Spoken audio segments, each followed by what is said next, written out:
guys, my hair, and today I'm doing a super exciting video. I'm literally so excited about this. I've been wanting to film this for so long now, but I just have not gotten a chance until right this moment, but I'm so happy this moment has arrived.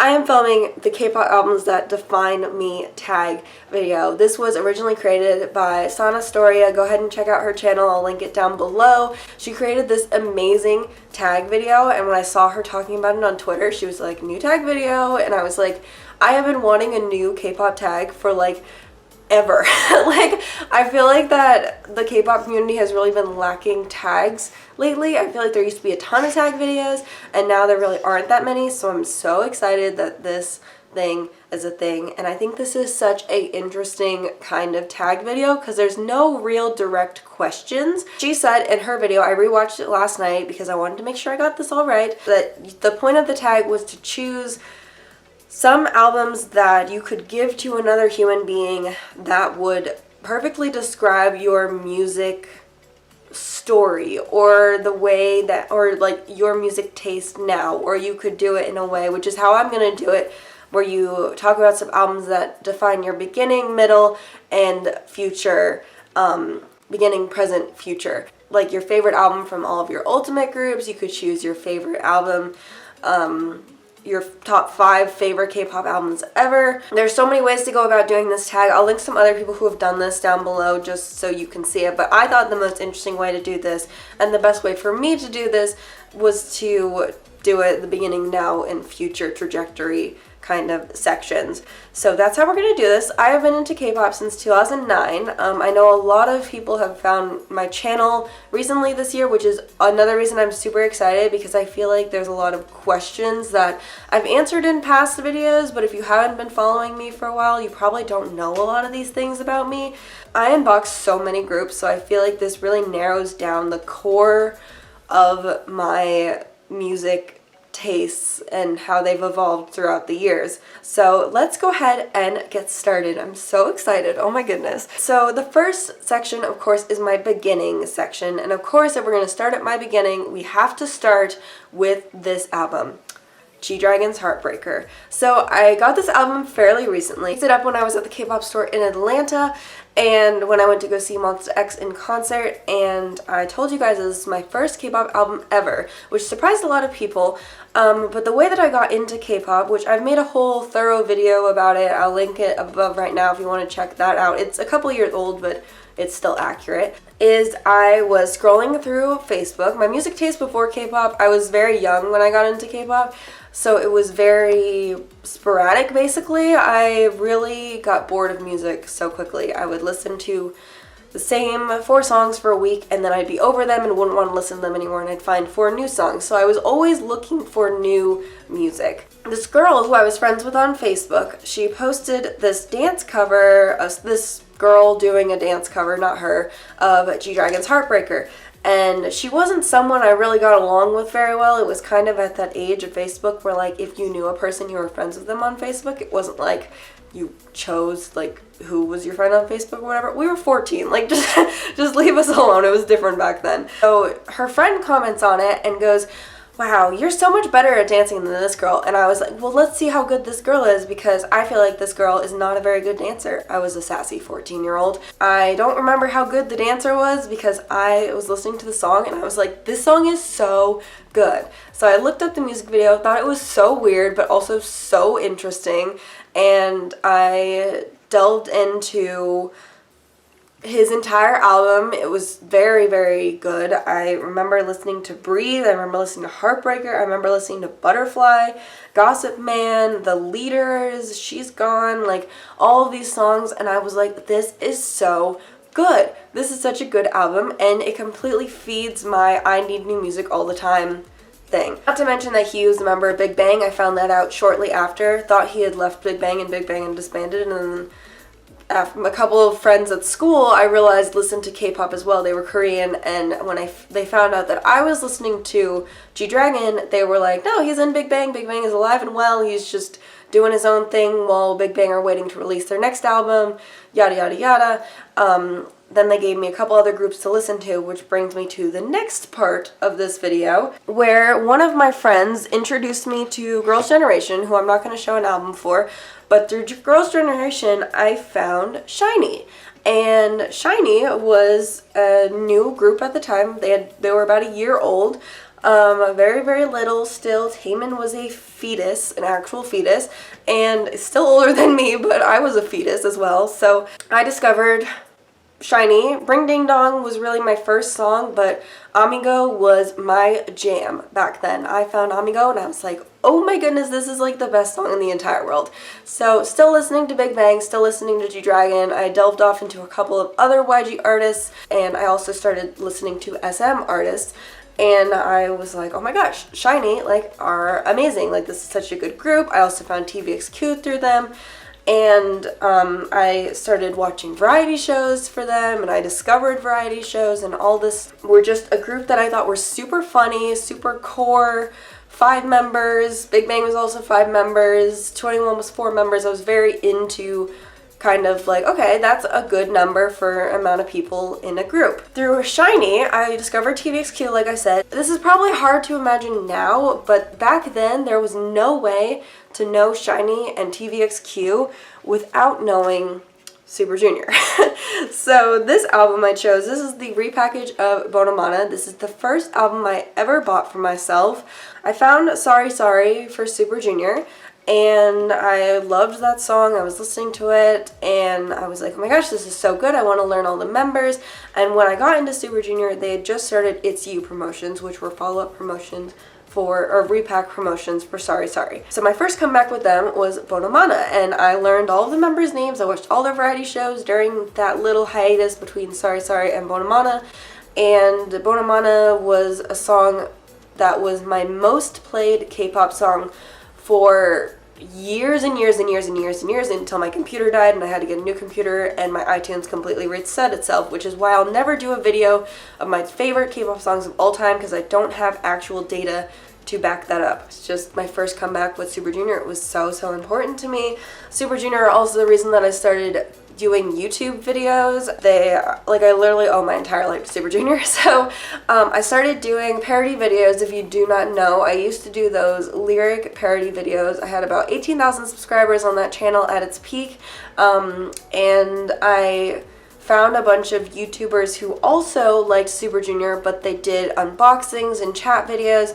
And when I moved, I've moved a lot in my life. When I moved from Seattle to Maryland, which I don't live in Maryland anymore, I was leaving my K-pop friends behind, and I was really sad because I moved to this like tiny hick town and there was no K-pop fans there, and I was like, oh, like there were Gangnam Style fans back then.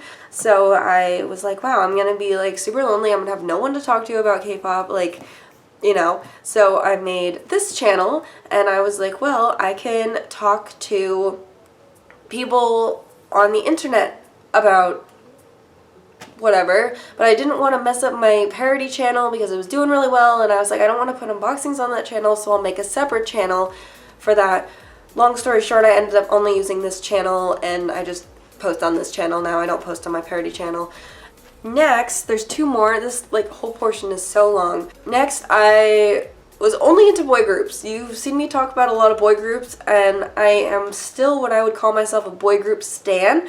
But when I got over my whole, I don't like girl groups because they're prettier than me and they're skinnier than me and yada yada, all of that, whatever, I was like, okay, well, I'm going to choose a favorite girl group. What girl group do I enjoy listening to? And that girl group at the time was After School. I thought they had such a unique concept. I really liked all the girls' personalities, and I was like, you know, I'm gonna get into After School more, and they ended up becoming one of my female ultimates. This album itself, I chose Virgin because this is the era that, this is kind of the time that I was like, okay, I'm gonna choose a girl group that I really, really like. So it's definitely not my first song from them, but I did get this album for Christmas from my sister, and this was like the first time that somebody else had in my family had been like, do you want a K-pop album? Let's buy you a K-pop album. And I told them to buy me this one, and it was so exciting, and I was like really excited to open it at Christmas. And I don't really get K-pop albums for Christmas from family anymore. Obviously I do the Secret Santa every single year, so I get some from friends, but I don't really, it's not really something I ever put on my Christmas list. I'm older now, so I don't really have a Christmas list, but the last album in this section is an album that much later than these albums, but I think it is still equally important to my story of a K-pop fan to understand my beginnings. So the album is, I will show you, is BTS's Too Cool for School. This is their debut album.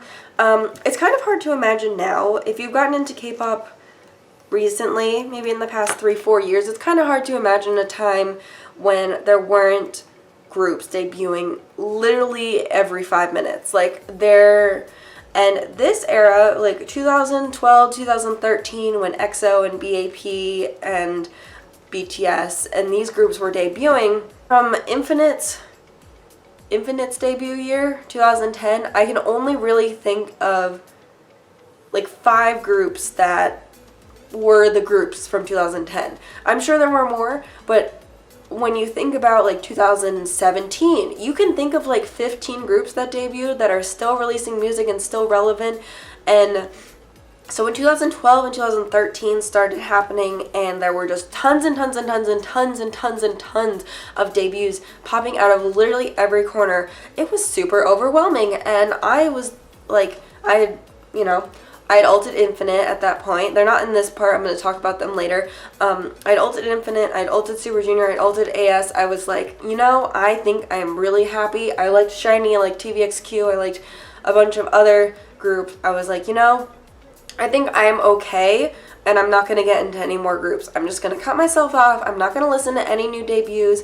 I think I had chosen EXO and BAP as like my last two, like, these are my groups, and that is it forever and always. I will never get into another group.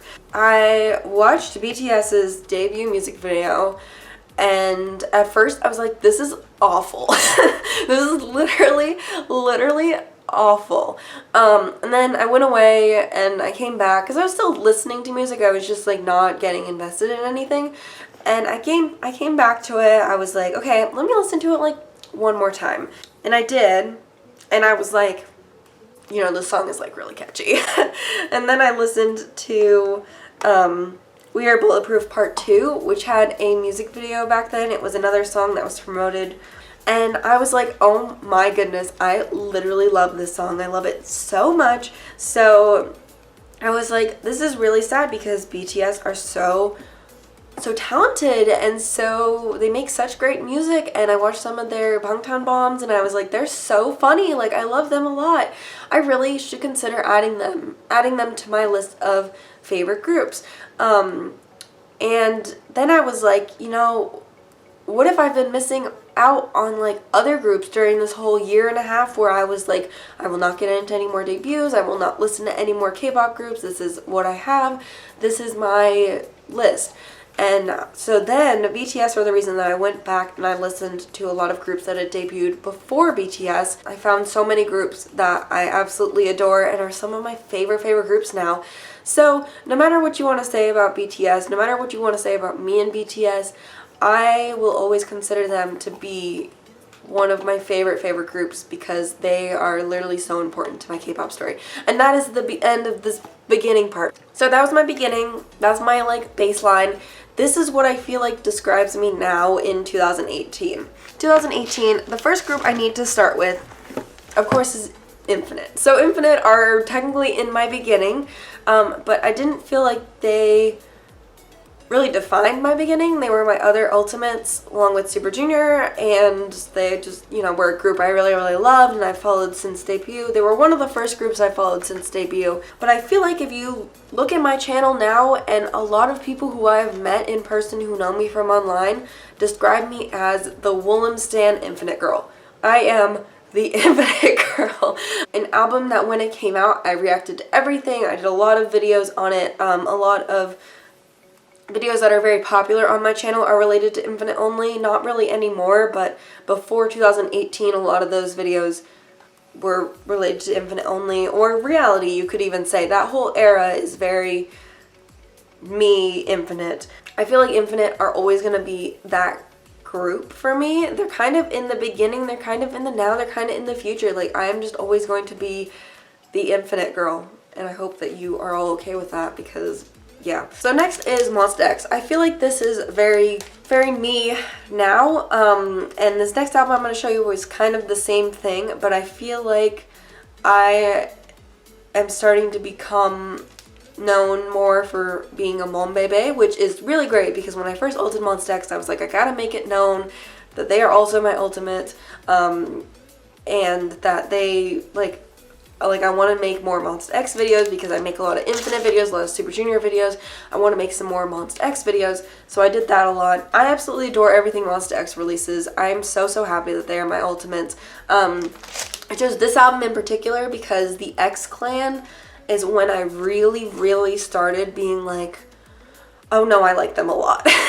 So that's what the X Clan is. So this is the complete X Clan version of Shine Forever. Shine Forever is also like one of my favorite Monsta X title tracks ever and forever. It's just so good.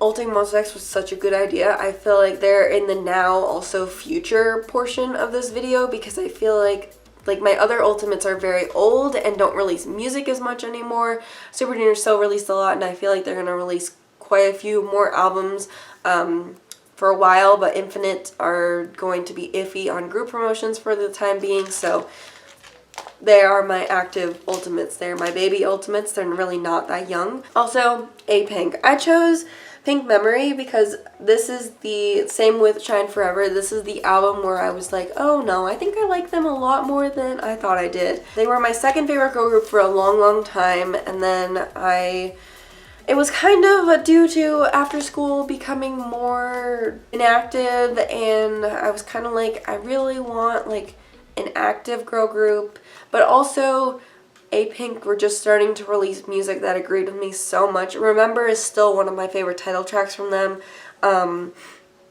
What a Boy Wants, Deja Vu. There's other really good songs on this album I listen to all the time.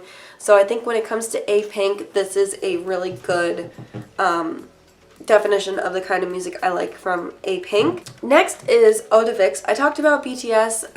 Vix are my other second/third favorite group. Them and BTS switch spots literally all the time, so I had to talk about both groups. I think that Vix's music style is very me.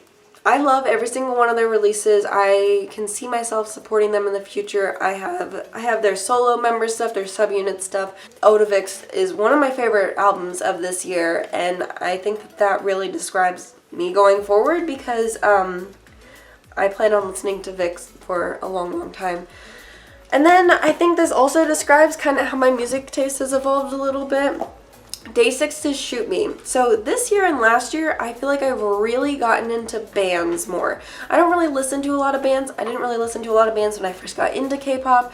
I listened to a couple of track songs back when I was getting into a bunch of SM groups, but besides that, didn't really listen to a lot of bands before this year. I really like a bunch of bands, but Day 6 are my favorite bands. My favorite band, I think, and I can see myself becoming an even bigger Day 6 fan in the future. So I feel like that Day 6 are going to be one of those groups that could really define me right now because I like the pop stuff, but I also like the more rock side of things. Yes, thus this. Future. So, like I said, I've been into K-pop for a long time, and I think the reason that I'm still into it is because of groups that keep debuting that are impressing me, and debuts that I'm very excited for keep happening, and I think once that stops happening, then I'll probably get out of K-pop more. But for the time being, I can't really see that happening because all of these groups I'm about to show you are groups that are very young. They're going to be releasing music for a long time, and I just love all of their releases literally so much that I can't see myself not following them in the future. Well, I'll start with the oldest of these groups. 17 are a group that they're a group from Pledis. I love all of Pledis' groups, but 17, along with After School, I think is one of my favorite groups that they have ever released. I adore 17. I adore their concepts. I adore their music. I adore everything about them. Like, there is so much about 17 that I love, and they were one of those groups that I knew of for so long that they took forever to debut, because Pledis had the whole bankruptcy thing, yada yada yada. That was an awful story. They just keep impressing me. Every time 17 announces a comeback, which is pretty frequently, I'm like, oh my goodness, I'm getting a whole album full of things that I love. So I think as long as 17 are active, which it seems like they're going to be pretty active for the foreseeable future, I am going to be a K-pop fan, because 17 are one of those groups that I just can't say no to. Like, I literally just don't know how to say no to them. Yes, they are my favorite group in this whole pile that I'm about to show you. They're my favorite. I'll talk about this group. This is another group that I followed for a while pre-debut, and now that they're an active group, I love them so much, and they're all pretty young, so I can see myself following them for a while as well. Golden Child. So, I adore Golden Child. I had a very rocky beginning with Golden Child, and I think it is 100% Willem's fault, because they decided to announce Infinite losing a member like around the same time as Golden Child's debut, and the way that they handled that was just awful, and I don't think I'll ever really recover from it. But Golden Child themselves are fantastic. They are super talented. They are super cute. By far one of my favorite rookies, and I feel like they are going to do so many amazing things in their future that I just can't help but not follow them. I need to know what they're doing. Like, they're groups that I still watch variety shows from. I don't watch variety from a lot of groups anymore. I just don't really have the time for it, and I'd rather watch dramas with that time. Literally so amazing. I love them so much. Girl group wise, Dreamcatcher are one of those groups that I get so excited every time they make a comeback, and I feel like I will be following them for a long time. They just keep doing things that I adore, and once again, I just can't not know what they're doing. Like, I need to know if there's new music, because I listen to them all the time. Escape the Era is my favorite release from them so far, I think. That's why I chose this album in particular. I didn't really choose Miracle for any reason in particular. It's a really good mini album, and I didn't feel like choosing their debut as well. I don't know. And then the last two groups I don't have really as much to say about, but Stray Kids kind of came out of nowhere, and I really enjoy everything about them and all the members and their music and their lyrics and their variety and everything about them. And this is kind of the most recent addition that I would say to this section of me. I don't know, for a while, for their mixtape, I was like, oh, they're good, I'll definitely like check them out. For their first mini, I was like, they're pretty good. Like, maybe I should like keep a really close eye on them instead of just a casual eye on them. And this is making me feel like maybe they should be in my like top 15 favorite boy groups, because they're just so good, and I just like cannot imagine not being into K-pop when they're releasing albums. The last group is the youngest group. This group literally just debuted, but it's Luna, and I can see myself following Luna for so long. This album is, I think, perfection. It's literally their best thing they've ever released, in my opinion. I enjoyed Luna pre-debut, but I wasn't really a huge fan of a bunch of their B-sides pre-debut, but I liked them enough. I like their title tracks a lot, I like the girls a lot, but this album has shown me that their B-sides can be so good, and that I can love literally every song on an album, and I just can't turn my head away when music like this is coming out. So that is it for this tag video. I don't know how long this video is going to be, but it's probably going to be one of my longest videos on this channel. Thank you so much, Sana, for creating this awesome tag. I'm so excited that it is a thing. I will be doing a ton of tag videos in the future, because I am once again a member of the Secret Santa this year. The invites and acceptances happened last week, I think, but I was invited back again, which I'm so excited about. There's 2 new people running it this year, and they have made up some very fun tags that they want to release weekly, so I'm really going to try and participate in as many of those as possible. This is me like announcing I'm in Secret Santa, but like you all probably could have guessed that. Anyways, happy that I did this tag video, and I tag literally all of you. I was tagged to this, but I definitely would have done it regardless of if I had been tagged or not. So yes, leave me your answers either in the comment section down below, or if you have a YouTube channel and you make videos, you should definitely make a video about this, because I think that this is super interesting and I've really been enjoying watching everybody's videos from this. So yes, thank you so much for watching, and I will see you guys very, very soon. Bye!